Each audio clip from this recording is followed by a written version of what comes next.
Hello and welcome to Interface, a usually weekly podcast about technology with me, James Farley, and Matt Murray. Hello, Matt. Hey, how's it going? Pretty good. So, where have we been over the last couple of... It's been 2 weeks, I think. Yeah, we've been slack. That's where we've been, unfortunately, dear listener. So it was meant to be weekly. Then we got busy. And then, Brexit happened. Then we got depressed. Yeah, then we got busy. I think Brexit definitely has to take some of the responsibility for this because it was severely depressed after that happened. So yeah, it's very hard to muster up anything. So we took some time for that. Then we got busy. Anyway, we're here now. We apologise. We're going to get better. We promise. Maybe. But there is something I did want to ask you about, Matt, which was a burger that you tweeted. Yeah, the burger. So I went on stag do last weekend, and I had a lot of incredible burgers actually. Which one do you want to talk to me about? Is that one? What was it inside? It had like was it like macaroni cheese or something? Yeah. So this burger I went to Manchester for a friend's stag do, and I think the name of the place I went to was called Salita. If you're in the Manchester area in the UK, and basically the burger was like a standard burger, but there was no bun. The bun was made of fried mac and cheese, and it was absolutely gorgeous. It was so nice. See, I saw that picture, and I felt incredibly sort of jealous.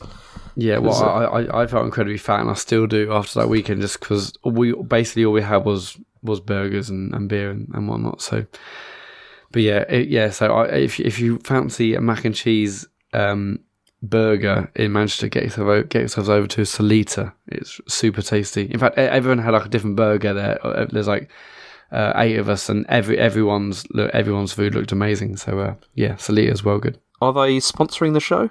If only. Salita, if you're listening, get in touch. We'd love free burgers. We wouldn't eat on the show, but we're certainly eating them before and or after. We could do. There are a lot of podcasts that do that kind of thing, and people seem to like it. Why do they do that? It's terrible. Yeah. Anyway, sorry. This isn't why we're here. No, it's not. We are here to talk about technology, but we've had a bit of a problem because, to be honest with you, there hasn't really been a lot of anything interesting over like the last 2 weeks or so. Really, nothing's happening. I mean, it seems to be pretty quiet. I mean, everyone's just waiting. I mean, we've had all the earnings. We've had like earnings seasons over. We had conference season with like I/O and WWDC and maybe some others. I mean, and it feels like there's just nothing happening now in the summer. There's like rumours here and there, but what's next? The upgrades for Windows 10, the free upgrades are going away soon. I've heard about. Aren't they doing like full screen takeovers to like tell you to upgrade? Aren't they now? I'm sure I saw something about that in the news. Yeah, I did say something about that. There was also that whole thing about how even if you pressed cancel, it still installed it anyway, which is brilliant. It's pretty shady. But how much is Windows 10 going to be when the free upgrade ends? I'm sure they'll probably go back to the usual pricing of like about 150 quid or whatever. No way, they can't do that. And they're not in this age of like, I mean, Apple obviously released an Air OS for cheap, for free. A few years ago, that was like, it was like 20 quid. I mean, how can Microsoft still sell its upgrades for 100 plus quid? I think it's because they figure most people get it with a new computer anyway, so it doesn't matter, and the other stuff is just for OEMs, I mean, I guess so. Before, when I used to build computers, when I used to work in the, doing that, we used to just get OEM copies all the time, and they were cheaper, which was handy. But you were only supposed to buy them if you were building it with the machine. You weren't supposed to buy them as other ones. But anyway, so in fact, actually, this is what I thought we could talk about this week, because we were talking about, what can we go through, and because there hasn't been much news, we thought we'd go back to something else, which was the first computers we had. Because, I mean, obviously, they've been a big part of our lives over the last, since I was probably about, 12 or 13, I think, was when we got our first computer. So I thought we could talk about that. So, Matt, do you want to go first, or do you want me to go? Yeah, I'll go first. So, my first computer was a Commodore 64. What was your first computer? Well, this is the thing, because I was thinking, I never owned like a microcomputer, like I never had one, and I think my family had a Spectrum, like back in the day, like a long, long time ago, but I never got my hands on it. But I mean, the first proper computer I probably had was a compact Presario. Okay, I'm not even sure what that is. I know I'm like really my nerd cred has gone down the pan. Come on, you've got to remember the Presario. It was a great range. Yeah, they had. Oh, hang on. Oh, sorry. Did you say compact, right? Yes. Oh, sorry. I thought you said compact. I was like, yeah, I remember compact. Did I have like the little sort of reddy, sort of burgundy coloured logo? Yeah, it was like a burgundy coloured logo. It was because they were the first like clone makers of PCs, you know, from the IBM like chipset. And yeah, my first one was one of those. I mean, actually, before that, we had like a Toshiba like notebook, which was terrible. I remember. Show off. It was black and white, and I remember trying to play Doom on it, and that didn't work, you know, very well. It was terrible. Oh my God. You said so our first one was, well, it wasn't a family computer because we really didn't have a family computer. So this is just like my computer, which my dad got for me. The guy he was working with had an Amiga 500, and he thought that looked brilliant. But I think his name was like Kevin, and what Kevin recommended that my dad get me was a Commodore. So you know, it wasn't an Amiga. But it was certainly something, and the next best thing. Yeah, yeah. I remember like playing loads of games on the cassettes and stuff, you know, which was brilliant, and like doing all that, like all the programming. You know, I had like a huge, massive sort of ring binder book of like things you could program to make a hot air balloon go across the screen, and yeah, I used to love all that stuff. Yeah, you see, as I said, I never owned one of those. I mean, I never had an Amiga. I know now. I kind of, in retrospect, wish that I had one. But during the time when they were around, I just remember them being famous for like massive amounts of piracy. It's like everyone just seemed to have like loads of floppy disks with games on. My God, yeah. When I went round to Kevin's house to see this Amiga, which I wasn't going to have, the thing I remembered most is that in one of the games he showed me, you can actually play Space Invaders while the game was loading. Unlike my Commodore, where you just had like 45 minutes of some sort of psychedelic patterns happening on screen. See, can you imagine that? Well, you probably can, because it happened to you. Yeah. Like being shown an Amiga and then being given a C64. It was. I wasn't devastated because I was happy to have any computer, but it wasn't got the Amiga, and I never got an Amiga after that. It's a bit of a shame. Part of me still wants to get one, but you know. But what about PC though? Like, do you remember what you first had? So my first PC was something I saved up for ages, and I bought that with my own money because, again, my parents weren't really into that sort of technology stuff, and they only got their first laptop. It was a few years ago now, but I had already left home by that point. So yeah, so I saved up for ages, and I bought this. I bought a PC at like this local indie place in town. I think it was like £1,200 I saved up. Oh. I remember like going to the bank and withdrawing it and having it all in an envelope and then taking it to this local indie shop, which I was super paddy with this shop actually. Like they chipped my Dreamcast. I was buying like import games through them. They built my PC. This is when I was at college, and at lunchtimes I'd like go in and say hi, and yeah, you don't really get shops like that anymore, do you? No. It's a bit of a shame. Yeah, I had the same thing. There was a place down where I lived, and they used to do like game exchange as well, which was good for like Mega Drive games and stuff. Yeah. So I mean, yeah, it wasn't a 4SX. It was better than a 4SX computer because I think that was a little bit before my time. Mm-hmm. But it was like a 1.2 Pentium. I remember that it had an 800 gig. I think 800 meg hard drive. I think that sounds about right. Super small. But I absolutely love that thing. I had Iliama monitor. Mm-hmm. You know, which was absolutely massive. But I mean, so in terms of like screen dimension, it was like 15 inches or whatever it was. But yeah, I had to have like it about 20 feet from the wall because it went back so far. But yeah, I remember having that and playing like loads of Counter-Strike on it, and Air Attack was another sort of free-to-play sort of flight sim game. Mm-hmm. I played a lot of Virtual Pool on that game, on that machine as well. Oh, Virtual, you say Pool? Yeah, Virtual Pool, yeah. Right, I absolutely hammered. When I was a hip and happening 16-year-old, straight after college, I would basically go home, do some programming, and basically I'd essentially play Virtual Pool whilst eating digestives or rich teas. And listen to Lene Marlin, if you're aware of her work, some Scandinavian singer. Yeah, I love my PC, but yeah, I basically got mine fairly late because, like I said, like my parents didn't have a family computer, but it sounds like your parents did. Yeah, I mean, the thing that we had was definitely earlier than yours because it was a 486. Wow. With a whole 66 like megahertz. It was pretty blinding, and 4 megabytes of RAM. Which when it actually came out, still wasn't very good when we got it. Actually, it still wasn't a thing, and it also ran Windows 3.1.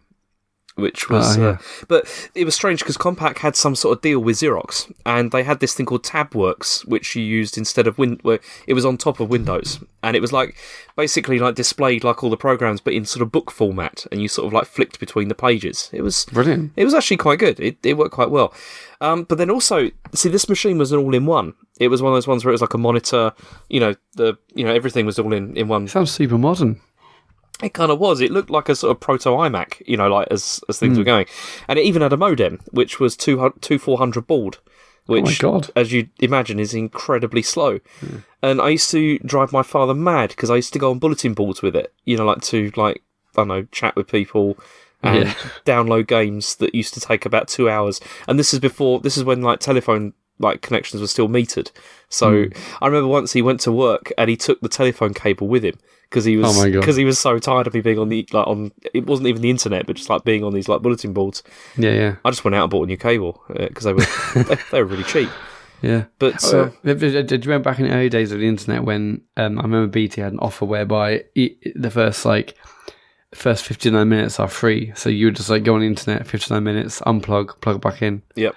And that another 3 hour. Although again, like my parents didn't really want the internet at home, so. I bought a cable, and then when they went to bed, I'll sneak down the hallway and like plug it into the phone line and do what I need to do and quickly unplug it. And good times.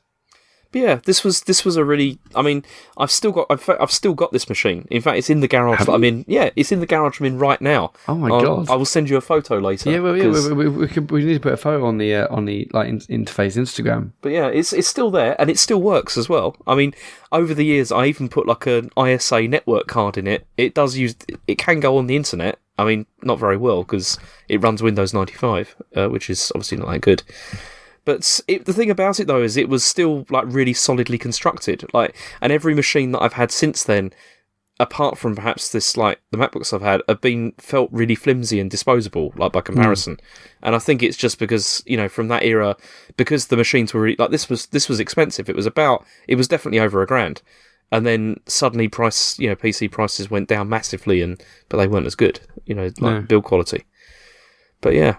Yeah, it's a shame my parents never really got a family computer in that way because they were just not into technology.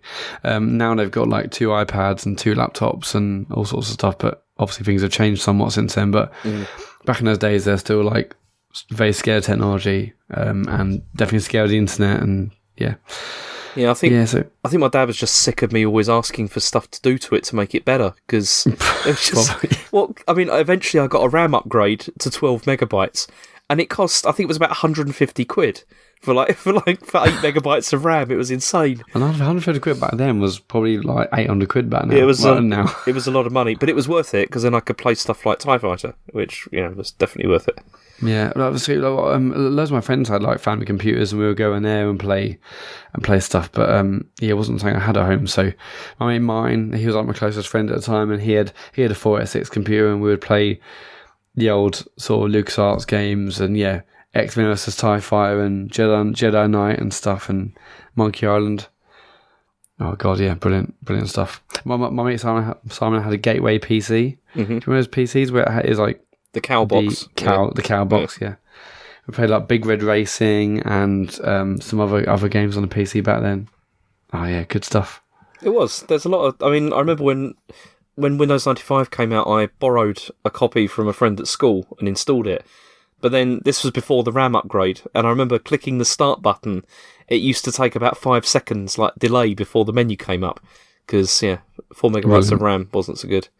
It was pretty terrible. I remember a time. I remember absolutely loving Windows 95. Actually, I remember being because we have 3.1 in school, and when 95 came out, I was like, "Oh my god, this is amazing." It was better than Windows 98, in my opinion, which I absolutely hate that operating system. Because when I was doing computer support like a long time ago, every place that we went always had Windows 98, and it was always just broke all the time. It was terrible. And then after that, was it Windows ME? Yeah, which also broke all the time. Yeah, which was also terrible. Yeah. Oh man, yeah. But I'm happy. That's why I want like. I've got. I'm using my work laptop now to record this. I'm getting on one of those new MacBook Pros when they come out. But part of me, I really want like a really big sort of iMac for the family. So my daughter has like a family computer to use from very early on, as opposed to like looking at our phones or using a tablet and stuff. I don't know. I just like the idea of a nice big family computer, in the centre of the home. I've already persuaded the wife to agree to that because it's just nice, that kind of thing. Yeah, definitely. Cool. So yeah, I'd like to go back and talk about our first mobiles and the first other things in future episodes. Because I've got a lot of stuff to say on that, and I actually want to like write. I'm gonna have to like remember and write down all the phones I used to have back in the day. But yeah, to see if other things are gone. Okay, so we've talked about what we've had, but what about what we want right now? Because there's obviously stuff that we still would want. What do you want, Matt? There's loads I want. I've got this Wonder list list of like 20 plus items. I think things I want. So I've only got one thing on my list, which is Are you joking? Yeah, I've only got because I only just saw this like recently, and I couldn't really think of much. I'm pretty content as it goes at the moment. I just figured everyone had like this massive list of things that they want to buy. All right, give me some examples. What have you got? I'm trying to say, okay. Oh well, there's lots of things okay, but a lot of these are obviously quite basic. Apple Watch 2, obviously, Xbox One S, because why not? PS4, PS4.5K, iPhone 7, PSVR, 65-inch 4K TV with P3 color gamut and HDR. So HDR is maybe like this. It's maybe basically like the next big thing in TVs. HDR is going to make as big a difference, some have said, as HD did. To televisions. And also this new colour gamut is the same colour gamut that they've had in cinemas since forever, and it's finally coming to home TVs.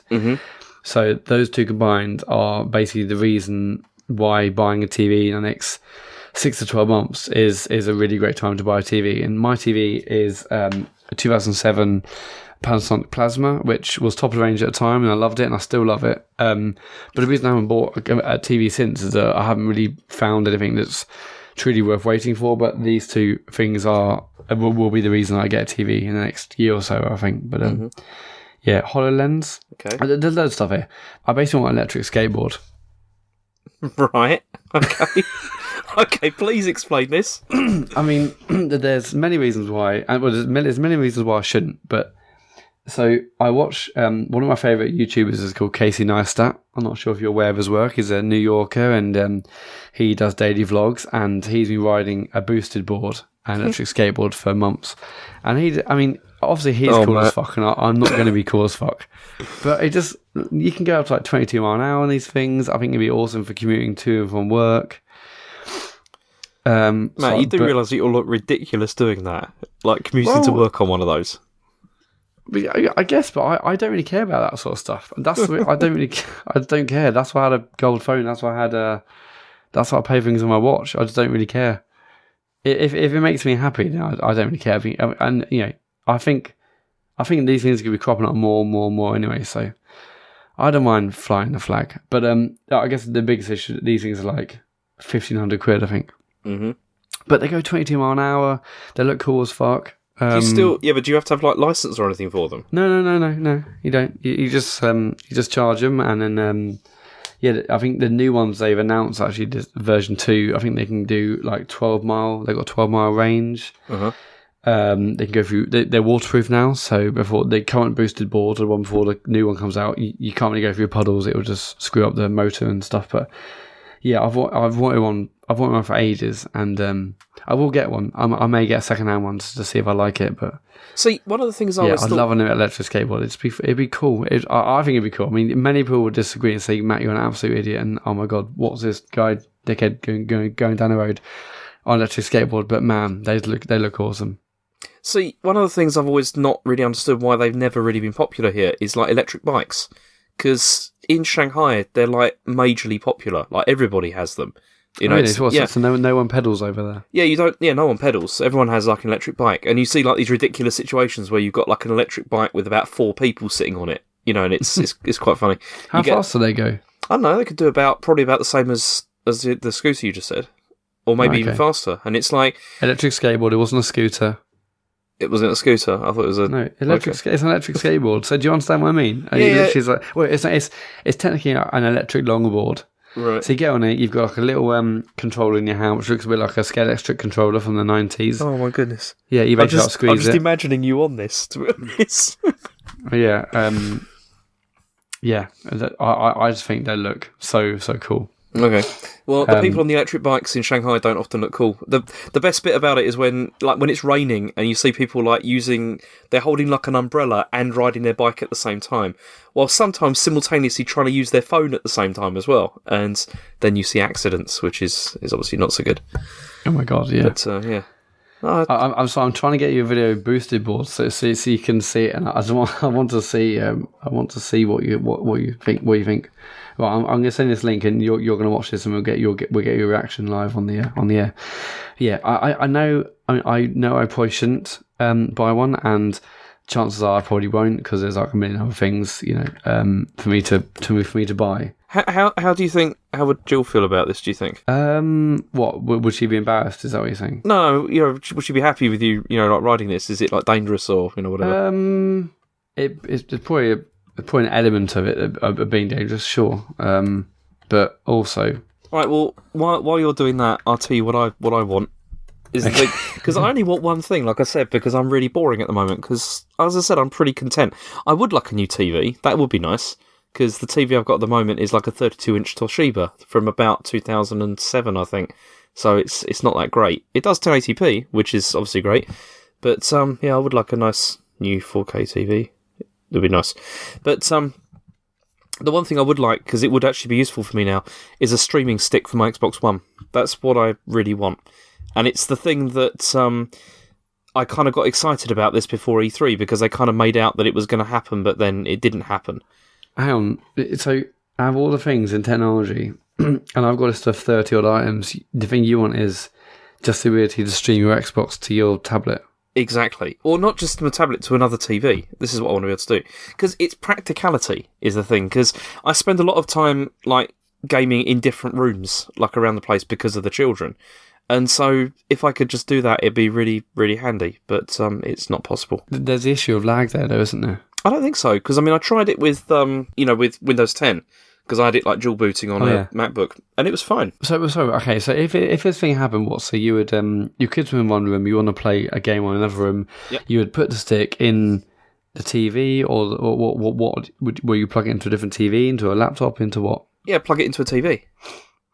And then you just take your Xbox controller, the new one for the Xbox One S, because it's Bluetooth, I guess. Yeah.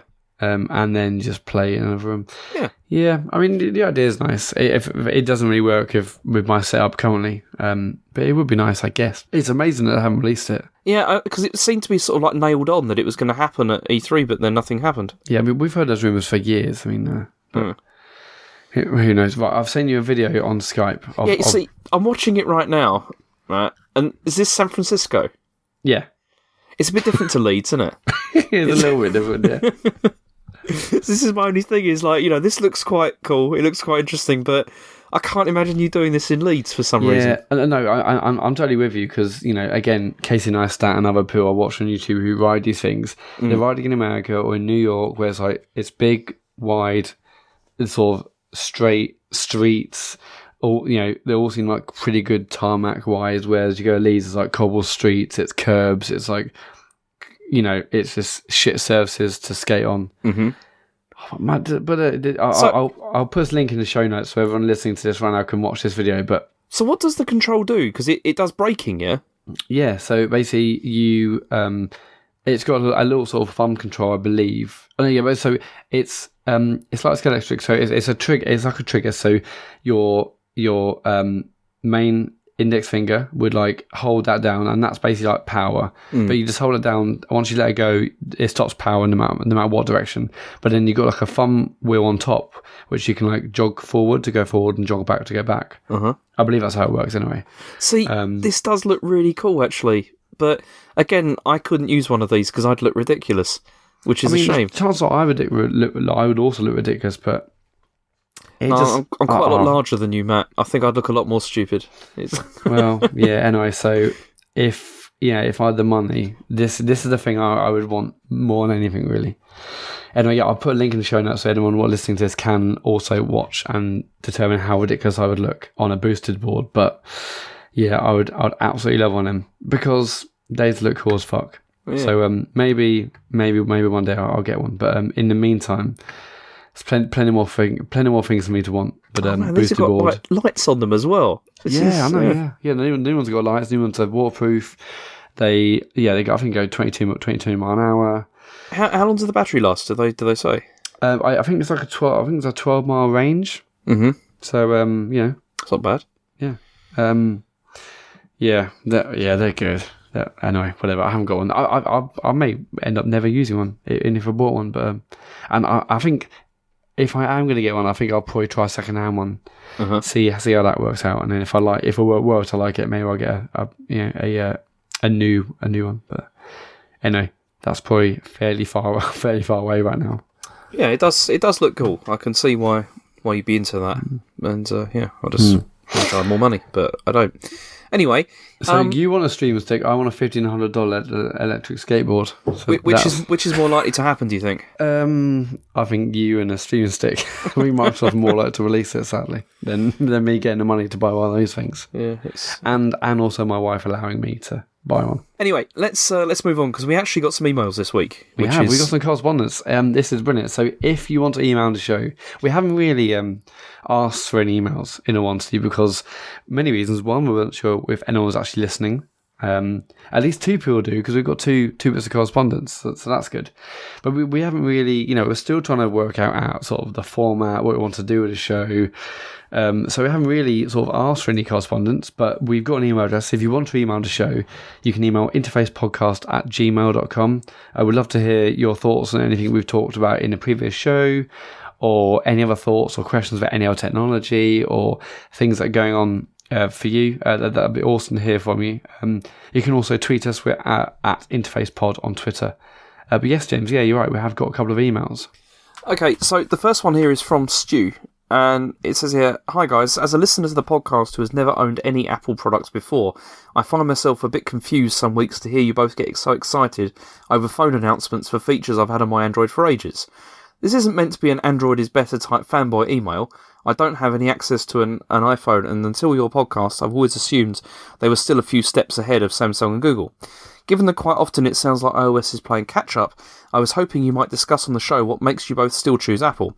Is it apps, OS design, compatibility, build quality, etc.? Regards, Stu." Well, thanks ever so much for the email, Stu. I think Stu actually sent us a message through our contact form on our website, which is interfacepodcast.squarespace.com, so you can do that as well if you don't want to email or send us a tweet. But yeah, it's a good question, and it's interesting actually because every time Apple do announce a new feature for iOS, all I hear is that people saying it's been on Android for ages. And it does also feel like iOS is mostly playing catch up to what Android does. The reason I use iOS, and I've used a bit of Android, but mostly on sort of budget handsets, so this probably isn't a fair comparison, but I just felt like iOS is just more solid than Android. Yeah, you see, that's kind of the problem I had, because I've only used it on, like budget handsets, and I just really found it to be kind of janky. But I know that is just because it is running on rubbish hardware, and that's kind of the reason. Yeah, I think if I like a new Samsung Galaxy S7 or whatever, I think I'll probably have a totally different experience. But yeah, the times I have used it, I just haven't been a huge fan. It felt actually, I'll be honest. When I've tried Android in the past, the first 2 days are amazing. Like, wow, it's so different. I love this new, and I love new notifications. And then after a while, you're like, okay, let's get that game everyone's talking about. No, you can't download the game because it's not on Android. And there's a hot new social app, which I'm into social media and apps and stuff. And then no, wait, it's not on Android. No, you got to wait, some weeks or months or maybe never. And it's that sort of stuff that I just don't want to have to wait for. And iOS has that. When apps and games are developed, they're developed with iOS chiefly in mind, I believe. I mean, for me, it's also, I like the iOS design, like Stu said. I really like the way that it functions. And although So this sounds terrible. But again, like using those like rubbish handsets, it always feels like I remember using like a Samsung. Oh, what was it? It was like it was one of those like cheap Samsung tablets, and it had like it was using like TouchWiz, which was. Well, as we all know, James, all the ladies love TouchWiz. But it was like it did that thing with the noise, with the water drop sound. Oh God! And it's like whatever you touch, it makes that sound of like a water drop, and you're just thinking, who thought that was a good idea? To like put that into that, and it's I don't know, I just didn't like it. But but again, it's just because I think because my first smartphone that I had was like an iPhone, it was like a 3GS, and because they're pretty expensive, it's always like it is one of those things where I just kind of feel locked in because it's like.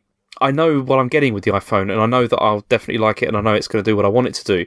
Whereas if I take like a punt on another, like an Android, like expensive Android phone, and I really don't like it, that's like you've lost it for like a year, haven't you? Yeah, I mean, I would like to try the top of the range sort of Samsung Android phone to see what that experience is like. But I feel like I could probably guess I won't like it. Do you get like the whole app lock-in thing? Because that's another thing that I'm always thinking about is the fact that like probably over the last years, like since I've had an iPhone and iPad and stuff like that, I've spent a lot of money on the App Store, and just like the thought of like leaving all that behind and starting again.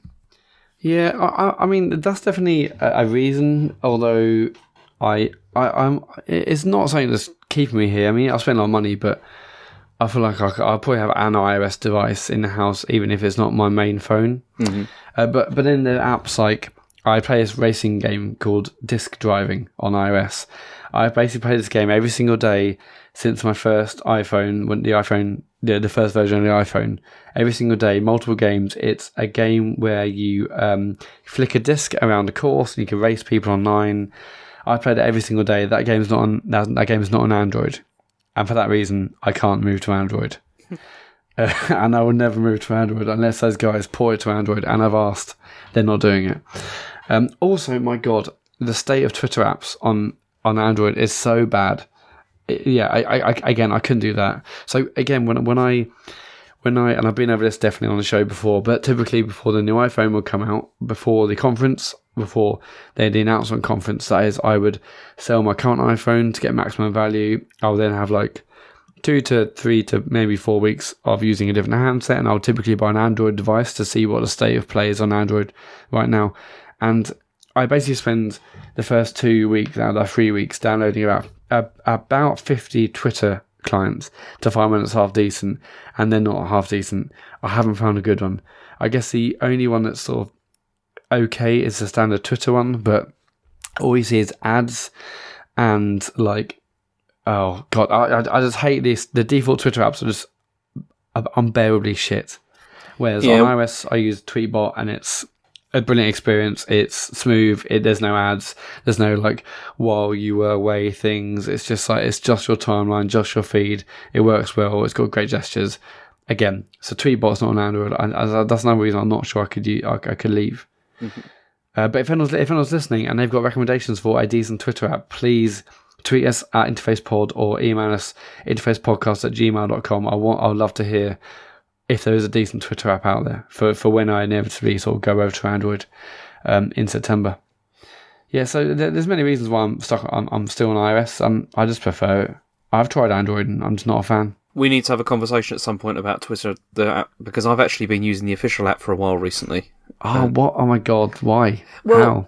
There are reasons to use it, and mostly, okay, let me just outline very quickly. There are like a whole bunch of features that it has which I do actually quite like, which are missing from like Tweetbot. Yeah, okay. I mean, so when Twitter announced new features, it's a bit disappointing that I have to wait a week or 2 or a month, whatever, for these features to come into Tweetbot. I mean, recently Twitter have announced stickers, where you can basically take a picture and put stickers on your images. Can't do it on Tweetbot yet. There are other things you can do on Twitter you can't do on the main app. Sorry, you can't do on Tweetbot. But what are your favourite features? Well, I mean, okay, there's like polls. Obviously, you can't do on Tweetbot. Yeah, that's annoying. On Tweetbot on iOS, I just see people say, "Hey, which of these is better?" Yeah, and I'm like, what do you mean which is better? And I realise that, oh no, if I look at this on the web or Twitter app, they probably put a poll in there. But also, like the moments board like they've got now, which it's like when I first saw it, I was like, I don't really care about this. But some of this, it has like shown me a lot of stuff that I wouldn't have seen otherwise. Do you know what I mean? What stuff? We know they have like 10 tweets to start your day, and it's got like just stuff that's like popular right now. It's quite good, that stuff. Anything else? Not really. I don't know, but I don't get annoyed like when I have used it. Isn't it annoying with like it feels like you'd seen loads and loads of ads? I feel like it's just actually like not really 2 tweets, 7 ads, and it's like while you were away, and then like I think maybe since you last used it, maybe that's because I'm looking at my timeline now and there's none.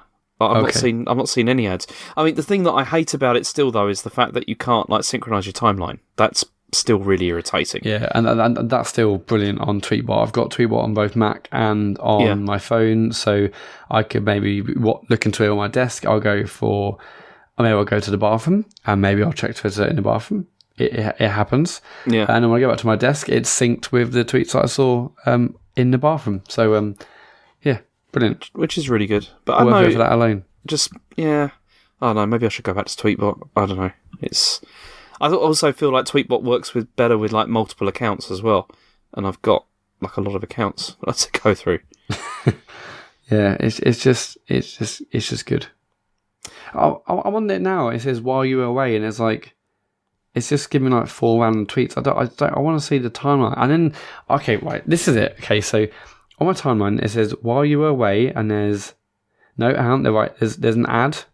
Then it says while you were away, and there's 1, 2, 3, 4, 5, 6, 7, 8 tweets. Then it goes into saying suggested apps, and there's like a bloody carousel of suggested apps. Then there's an actual tweet, and then it goes into more tweets. Oh no, then there's a promoted tweet. Then there's you might like. Oh god, it's horrendous.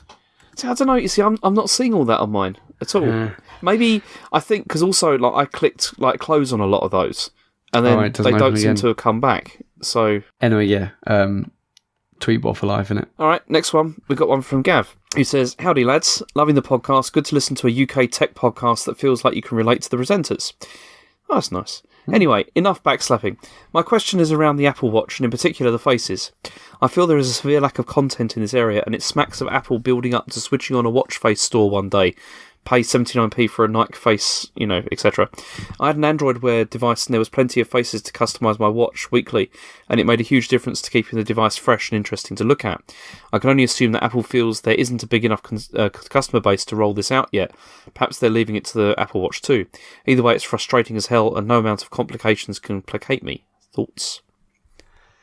Yeah, I mean, it does seem like that they will do this at some point. I heard one of the reasons they haven't done this up to now. Well, there's a couple of reasons. One, they were basically trying to save on battery life, and I think that they were concerned that if anyone is able to create their own third-party watch face, then they're able to hammer battery life because it's got no LED screen. Any pixel that is black is basically just not on, and therefore saving battery life. And maybe they were concerned of people making that solid white watch faces and so on and so forth. It also means that they can control the design in a really strong way. That's it's just the sort of thing that Apple likes to do, isn't it? Which I think you shouldn't kind of underestimate, because I owned a Pebble for a while, and in fact I've still got a broken one in a drawer here somewhere, and they have anyone can make a watch face for that, and it's put it in their store. But I'd say that probably 95% of them are like trash. Like you're never going to use any of them. And there's only about, I don't know, I looked at them and I thought there's only about 5 or 6 of these that are actually good, that I'd actually want to use. And in fact, those were ones that did begin to cane the battery as well, because they were ones that had useful features.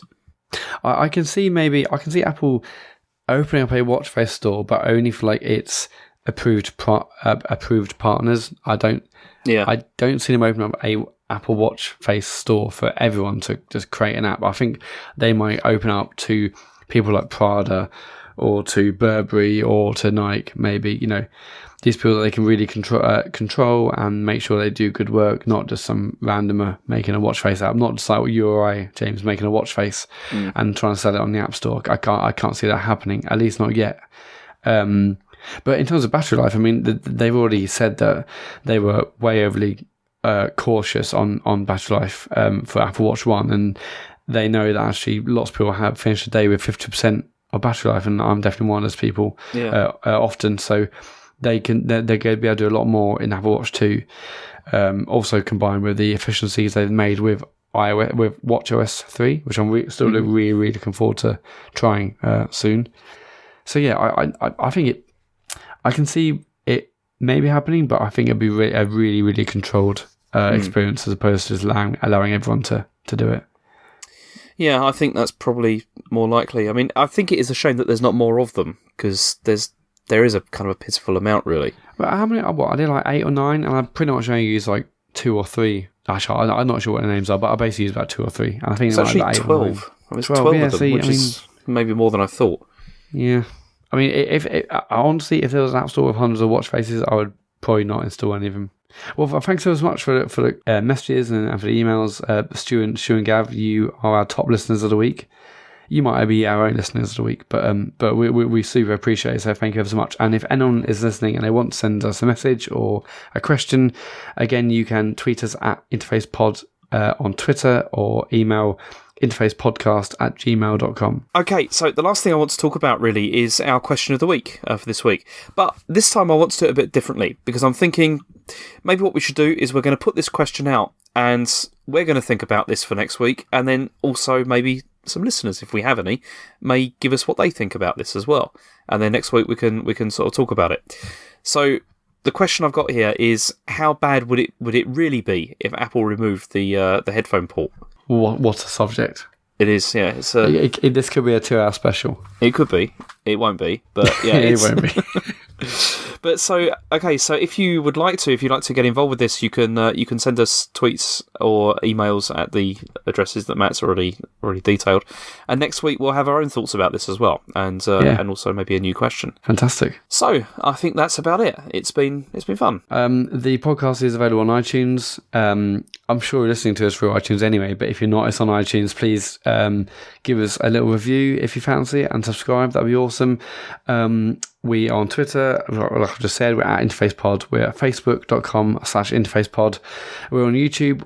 I'm gradually working on putting the episodes back on YouTube. So by the time you hear this, hopefully most of the episodes will be on there, and new episodes will go up there every week after we record a show. Full show notes, including other links and things we talked about on the show.